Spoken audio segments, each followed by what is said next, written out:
नमस्कार। हिजो मैले राजु विष्टज्यू एमपी साहबको प्रेस रिलिज देखेँ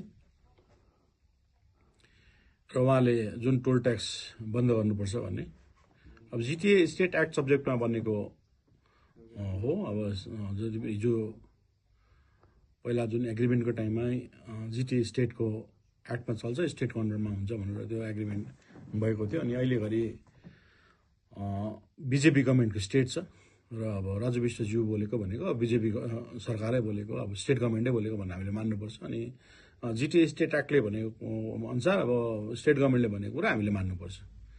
र उहाँले जुन भन्नुभयो अब के सोचेरै भन्नुभएको होला, टोल ट्याक्स नलागोस् भनेर। अब उहाँको कुरालाई हामी रेस्पेक्ट पनि गर्छौँ। अनि मैले कन्सर्न डिपार्टमेन्टलाई भनेर टुरिज्म डिपार्टमेन्टले हेर्छ टोल ट्याक्स, र उहाँहरूलाई जो अहिलेसम्म टोल ट्याक्स चलाइरहनु भएको थियो एउटा लिगल प्रोसेसमा भएको, टेन्डर भएर भएको, र उहाँलाई अब नोटिस दिएर यो 1 तारिकसम्म एउटा सरकारी प्रक्रियाको नोटिस गएर उहाँहरूलाई कसरी यसलाई क्लोज डाउन गर्ने उहाँहरूले त्यो नोटिस मैले मतलब इस्यु गर्नु भनेको छु। अब यो रोहिणीको बाटो चाहिँ अब जिटिएको जब 2011देखि जिटिए सुरु भयो त्यति बेला त्यो बाटोको एउटा राम्रो क्वालिटीमा बाटो बनिएर त्यसमा त्यति बेलादेखि टोल ट्याक्स लागेको थियो। किनभने जिटिएमा स्टेट फन्ड धेरै कम्ती आउँछ अनि ठुल्ठुलो बाटोहरू बनाउने मर्मत गर्ने पैसा जिटिएमा हुँदैन, साह्रो पर्छ।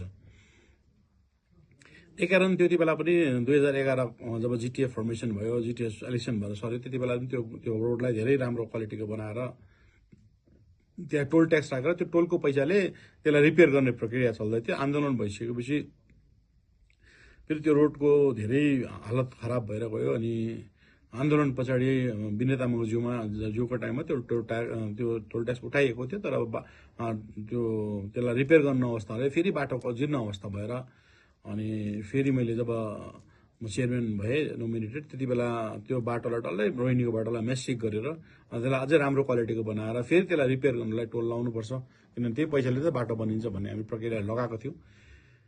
र त्यो त्यसरी चल्दै थियो। एउटा हाम्रो सब्जेक्ट जिटिएको सब्जेक्ट म्याटरमा पर्छ त्यो, त्यही कारण त्यो गर्दै थियौँ हामीले। तर अब उहाँलाई उहाँ अहिले त स्टेट गभर्मेन्टमा उहाँहरू हुनुहुन्छ अनि स्टेट एक्टमा जिटिए स्टेट एक्ट अन्डरमा चल्छ र उहाँहरूले स्टेट गभर्मेन्टले भनिसकेपछि मैले त्यसलाई अनर गर्नुपर्छ र उहाँलाई अनर गर्दै मैले कन्सर्न डिपार्टमेन्टलाई 1 तारिकदेखि नोटिफिकेसन निकालिदिनु भनेको छु यो टोल ट्याक्स बन्द गर्नु भनेर। तर उहाँलाई एउटा रिक्वेस्ट पनि गर्छु कि अब त्यो बाटो अब मेन्टेनेन्स त हामीले गर्नुपर्छ। जिटिएमा त्यत्रो पैसा आउँदैन स्टेटबाट, जिटिएको पैसा पनि अब त्यसै त स्टेटले पैसा नदिएर 400 कति करोड ड्यू छ पहिलाको प्रिभियस ड्यूहरू। अब त्यही कारण अब त्यो बाटो मर्मत गर्न धेरै पैसा लाग्छ। जसरी मैले पङ्खाबारी रोडलाई पिडब्ल्युडी डिपार्टमेन्टमा हस्तान्तरण गरेँ, ग्लेनमनको बाटोलाई पिडब्ल्युडीले राम्रो क्वालिटीको बनियो, लाटपन्चरको बाटोलाई पिडब्ल्युडीले राम्रो बनियो, यता शिवखोलाको बाटोहरू पिडब्ल्युडीले राम्रो बनियो।